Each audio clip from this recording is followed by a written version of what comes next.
এর আগে যাদেরকে বসাইছি তাদের মুরাকাবা করাইছি, কলবে জিকির জারির জন্য করাইছি, চোখে নূর আসার জন্য, কলবে নূর আসার জন্য মূলত। এই প্রথম আর কি আপনাদেরকে আমি এই ৩১তম ব্যাচের আজকে শেষের দিন শুধুমাত্র বসাইলাম, কারণ যেহেতু ১ মাস আপনাদের ৫-৬ ব্যাচ, কত ব্যাচ হইবে শাহিন সাহেব আপনি আছেন? কত ব্যাচ? মিউট করা তো বোঝা যায় না। 25তম ব্যাচ থেকে আছে।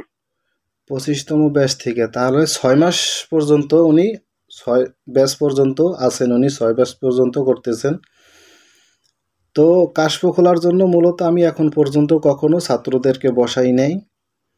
হ্যাঁ, আর তো সকলে চোখ বন্ধ করে বসেন।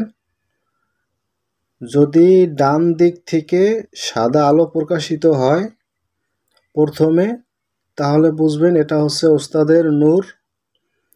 যদি সবুজ কালারের আলো প্রকাশিত হয় চোখের সামনে, তাহলে বুঝবেন কেরামিন কাতিবিন ২ ফেরেশতা, এদের নূর প্রকাশ পাইতে আছে। আর যদি বাম দিক থেকে যদি হলুদ বর্ণের নূর প্রকাশ হয়, তাহলে বুঝবেন এটা শয়তানের নূর। সাথে সাথে লা হাওলা ওয়ালা কুওয়াতা ইল্লা বিল্লাহ পরে ওই চোখ বন্ধ করেই দম করবেন সামনের দিকে। ৩ বার লা হাওলা ওয়ালা কুওয়াতা ইল্লা বিল্লাহ পইরে সামনের দিকে দম করবেন, তাইলেই শয়তানের নূর ওইটা চইলা যাইবে। তারপরে কলবের যে নূর দেখতে পারবেন, কলবে যে নূর আসবে সেটা আমার মাওলার দেওয়া নূর আসবে।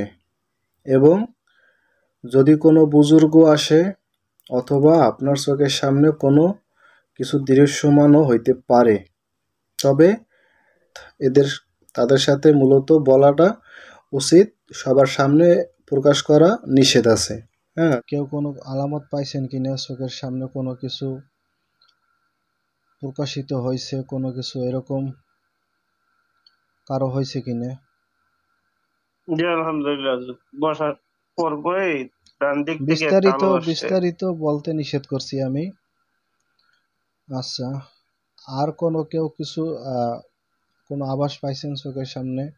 জি আলহামদুলিল্লাহ ওস্তাদ, আপনাদের দোয়া। জি ওস্তাদ, জি আলহামদুলিল্লাহ। আলহামদুলিল্লাহ, আলহামদুলিল্লাহ।